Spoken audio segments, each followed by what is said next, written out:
Hola! Dans cette vidéo, je vous emmène en dehors de ma maison. Je vous avais annoncé dans un post que je vous embarquerai en Espagne. Eh bien, je vous ai littéralement pris dans mes valises. Direction la Costa Brava, dans la province de Gérone, en Catalogne. Et plus précisément, dans la ville côtière de l'Escala. Cette année 2023 a été particulièrement épuisante pour mon époux et pour moi. Du coup, pour nos uniques vacances annuelles en famille, on avait vraiment besoin d'être dépaysés, de se sentir vraiment en vacances et de recharger nos batteries. Et pour ça, on avait quelques exigences pour le choix du logement. Et comme c'est la 3e fois que nous venons à l'Escala, nous savions exactement quel endroit allait satisfaire notre exigence principale et non négociable, qui était l'emplacement de notre location. On a choisi un appartement directement face à la mer et qui est également dans le quartier de la vieille ville où se trouve l'ambiance que nous préférons à l'Escala, avec ses places, ses bars et ses restaurants en bord de mer, ses commerces de proximité, ses boutiques de quartier et son point central pour nos promenades quotidiennes. Bon, les 2 autres exigences étaient les miennes. Avoir la cuisine ouverte sur les pièces de vie pour une vie familiale plus conviviale et avoir une machine à laver dans le logement, car j'évite toujours d'accumuler du linge sale pour éviter une surcharge de travail inutile en retour de congé.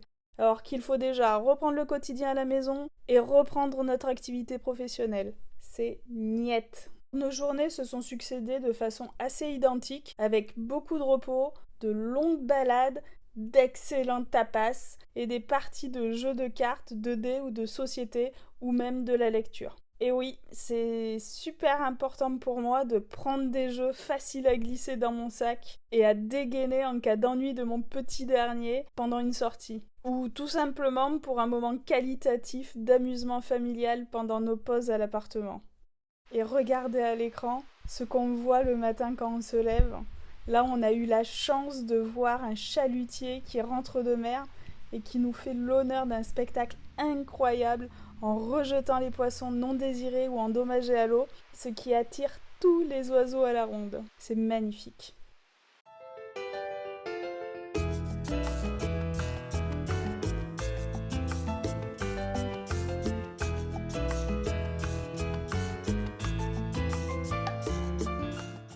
Le premier jour, nous sommes arrivés en fin de journée. Du coup, nous avons juste récupéré les clés de l'appartement à l'agence immobilière. Et ensuite, on est allé faire nos courses. Par contre, pour les courses, il faut pas se tromper de supermarché. Le premier jour, on est allé au Carrefour Market. Et là, on s'est pris une douille.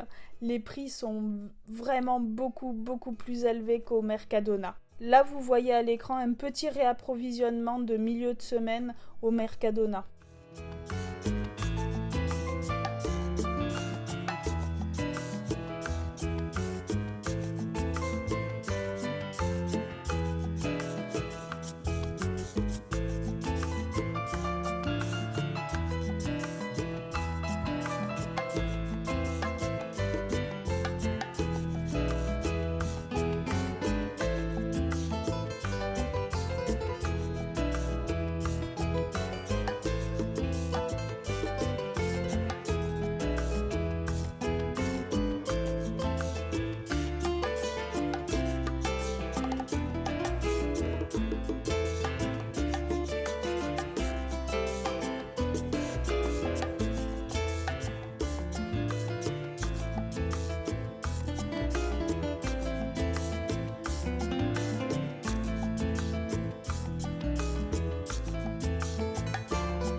Le logement fait 125 mètres carrés environ, du coup il est un peu grand pour une famille de 3 personnes, alors nous n'utilisons pas l'étage supérieur, sauf pour éteindre les machines de linge. En plus il manque d'installation, la terrasse est vide et la pièce n'a pas de fonctionnalité particulière. Du coup nous avons investi l'étage inférieur avec sa salle de bain WC, ses 2 chambres vue mer et ses pièces de vie avec aussi une vue imprenable sur la mer Méditerranée.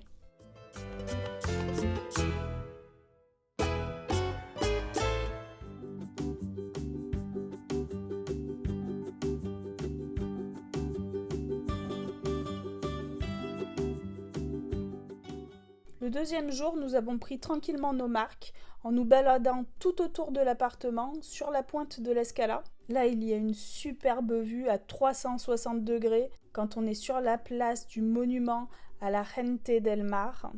C'est un monument qui rend hommage aux marins et aux pêcheurs de la région. Il rappelle l'importance de la pêche et de la mer dans l'histoire et dans la vie quotidienne de la ville. Ensuite, on a fait une longue pause sur la plage de l'Escala et on est rentré doucement en flânant dans la vieille ville.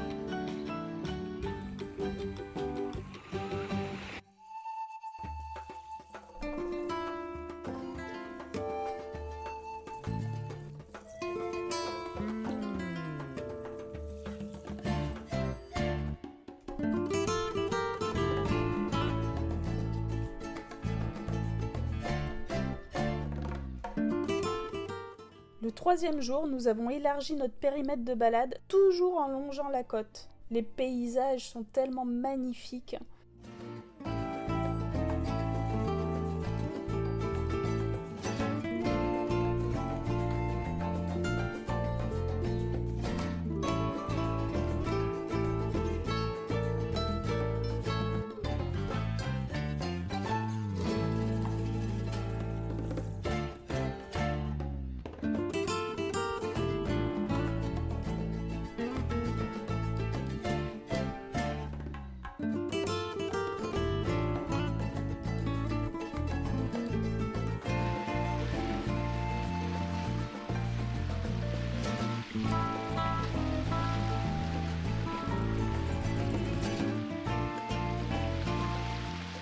Et notre promenade nous a amenés jusqu'au musée de l'anchois et du sel. Il faut savoir que l'Escala est connue pour ses anchois qui sont pêchés et mis en conserve localement. La tradition de la pêche à l'anchois remonte à des siècles dans cette région. Après avoir été pêchés, ils sont préparés selon des méthodes artisanales et traditionnelles. Ils sont nettoyés, salés et mis en couches dans des barils en bois. Ils sont ensuite pressés et laissés à maturer pendant plusieurs mois afin de développer leur saveur et d'atteindre leur texture tendre. D'ailleurs, les anchois de l'Escala ont même obtenu le statut IGP de l'Union européenne en 2010. Ici, on les retrouve à la carte de nombreux restaurants et aussi à la vente de nombreux magasins de la ville. Peut-être que vous les avez déjà vus en vente dans nos magasins en France.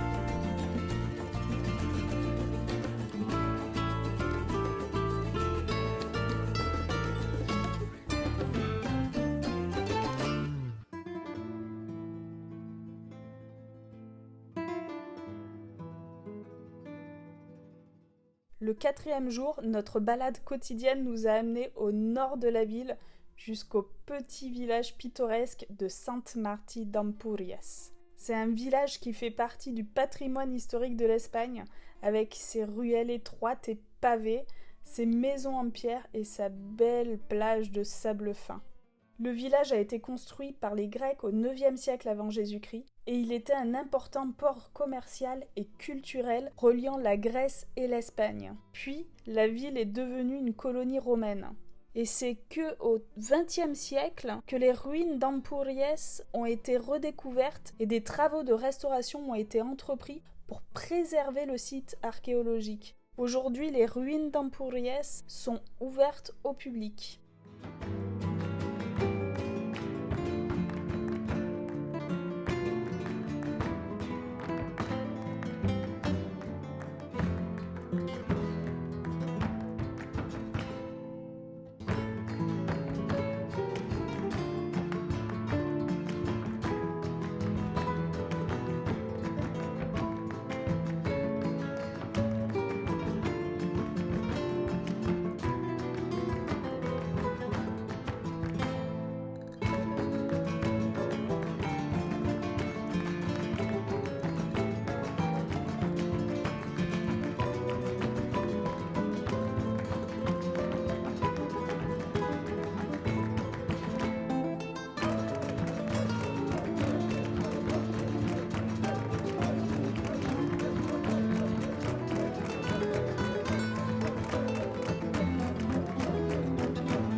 À la fin de la visite, nous sommes revenus à l'Escala pour manger des tapas au Café Del Mar, sur la place de la plage de l'Escala.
Le 5e jour, nous avons longé le littoral vers le sud de l'Escala, au parc naturel de Montgrí, qui a été créé en 2010 pour protéger et pour préserver la biodiversité de la région.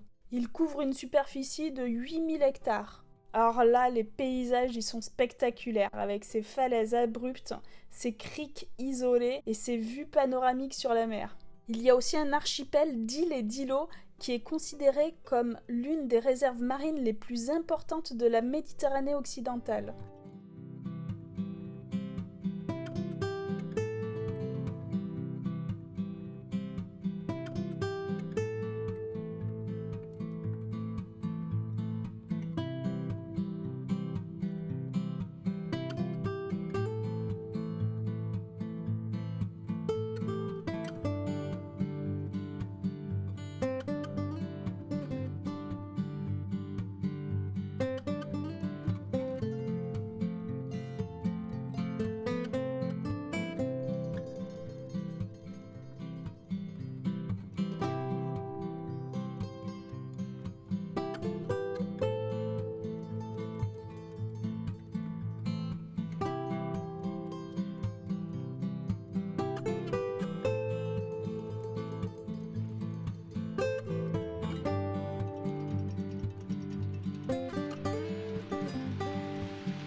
C'est beau, mais quand tu regardes vers le bas, tu sais, t'as l'impression que tu vas tomber.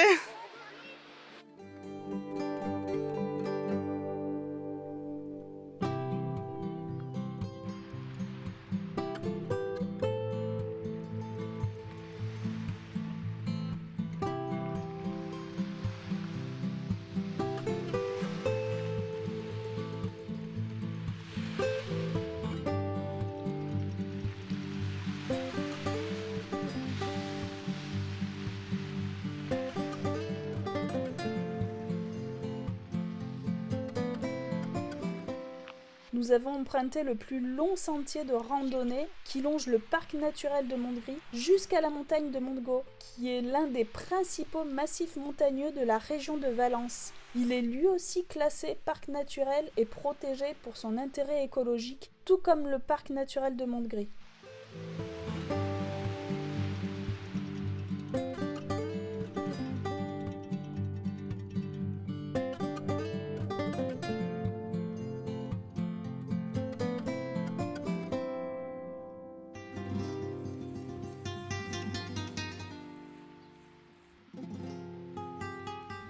Le 6e jour, comme chaque matin, nous nous réveillons face à un magnifique lever de soleil sur la mer. Et en ce jour spécial pour moi, un multimillionnaire est venu me chercher avec son immense bateau de plaisance. Mon époux me souffle que ce n'est ni Leonardo, ni même pour moi. Sniff. Par contre, mon cher et tendre me fait la surprise de nous emmener passer la journée à Lloret del Mar. Après 1 heure de route où nous avons traversé des hectares de culture de pommes de la région de l'Empordà, nous sommes arrivés à Lloret del Mar, qui est un endroit chargé de mes souvenirs d'enfance et d'adolescence. Lloret est une station balnéaire extrêmement populaire pour sa vie nocturne animée, ses belles plages, ses activités touristiques et culturelles. L'ambiance y est fortement festive. Nous avons déambulé dans les rues avec ses boutiques à touristes. Nous avons fait un arrêt pour déguster les délicieux tapas du restaurant La Tapeta.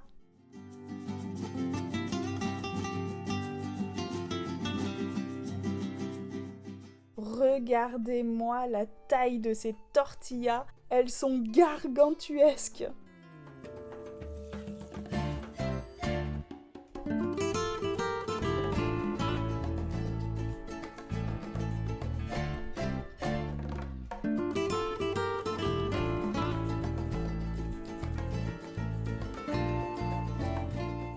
Puis, nous avons continué notre balade dans les rues jusqu'au bord de la mer pour rejoindre le château de San Juan, une forteresse médiévale qui surplombe la ville et la côte.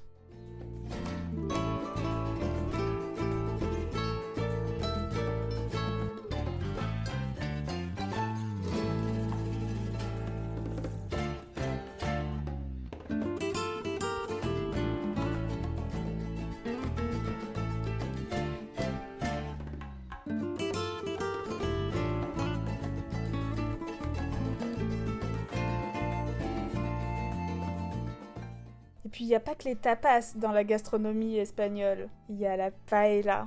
Et là, nous avons mangé la meilleure des paellas, aux fruits de mer pour moi et à la viande pour mon époux.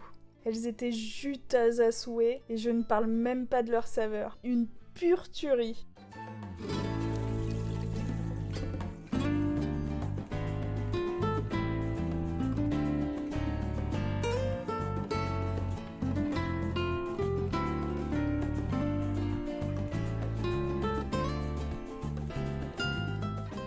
Et des tapas pour le 3e de la bande.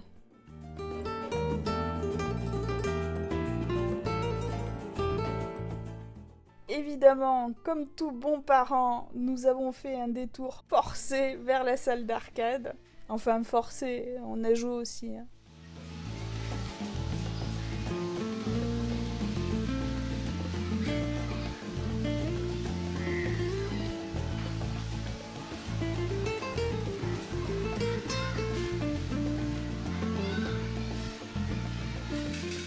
Il y a tout le monde qui s'est fait maquiller pour avoir l'air effrayant. Mais oui, ils sont en train de fêter Halloween, hein. Ah oui.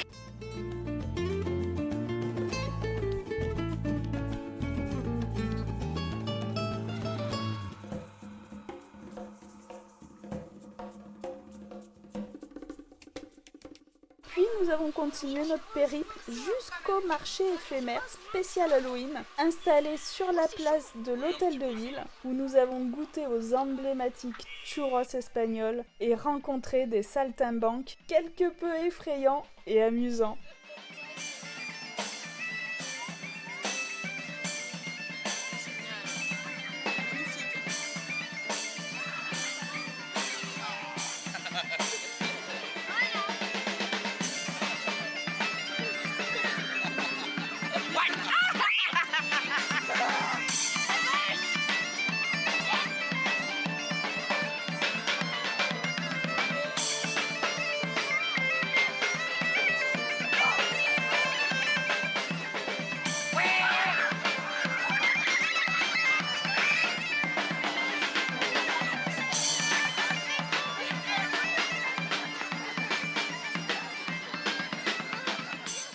Pour clôturer cette journée intense, on a fait un dernier arrêt pour nous désaltérer et faire retomber la pression avant de reprendre la route pour rentrer à l'Escala. Vous allez peut-être pas me croire, mais personne n'a voulu dîner ce soir-là. Pense qu'on fasse une petite pause juste pour boire. Santé.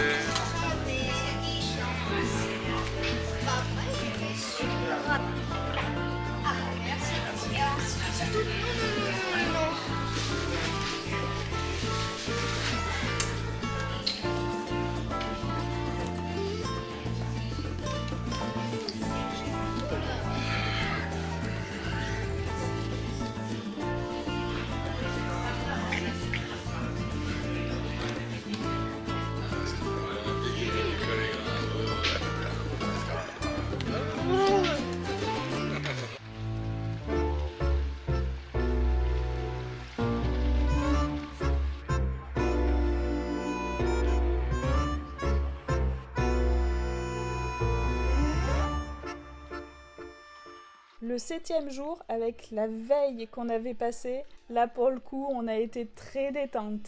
Après une promenade sur les rochers, nous avons rejoint le marché dominical du bord de mer avec ses producteurs locaux.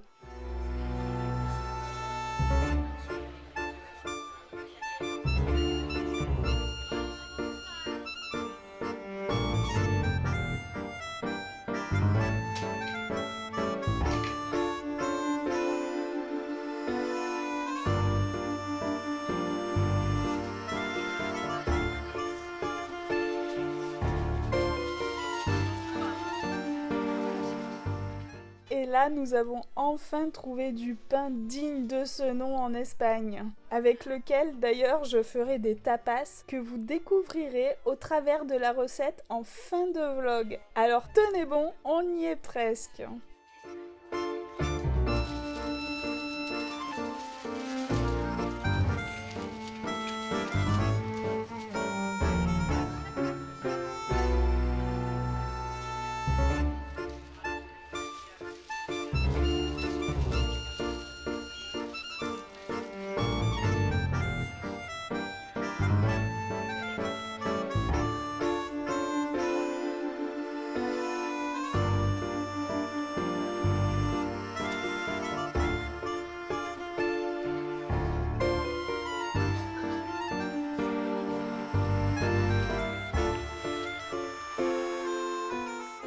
Puis nous avons rejoint le 2e marché, celui de la vieille ville, où j'ai acheté des fleurs de camomille séchées pour mes infusions.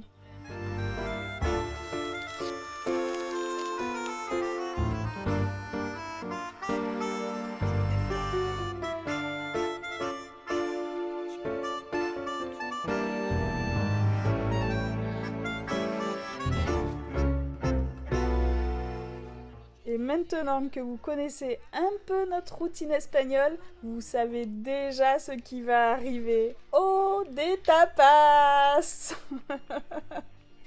Mais on les a accompagnés de pinchos, pour varier un peu.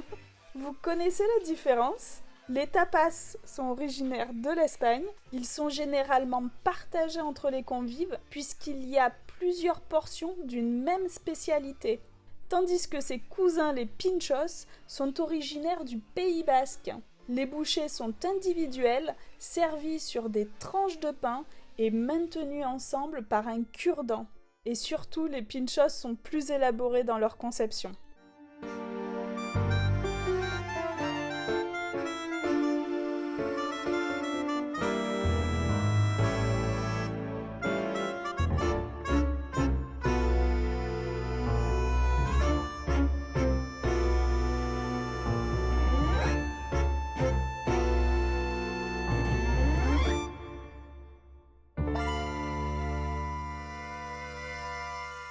Je vais conclure mon vlog sur la préparation de mon tapas préféré, le pan con tomate y ajo. Bien sûr, vous pouvez faire sa version classique, sans l'ail, et sa version carnée avec un bon jambon ibérique. Et je n'en avais pas sous la main, mais vous pouvez rajouter un peu de fleur de sel sur le dessus. Vous aurez compris que l'Espagne est un pays que j'aime profondément pour ses paysages à couper le souffle, sa gastronomie exceptionnelle, sa richesse culturelle et historique, mais aussi pour l'immense convivialité et jovialité des Espagnols. Je connais principalement la Costa Brava, de la frontière avec la France jusqu'à Barcelone, mais j'aimerais vraiment énormément découvrir le reste de l'Espagne, et notamment l'Andalousie qui me fait de l'œil.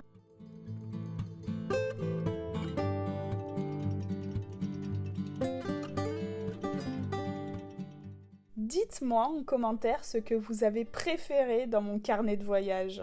Et si vous avez aimé voyager avec moi, pensez à liker la vidéo et à vous abonner à ma chaîne. C'est important pour son développement.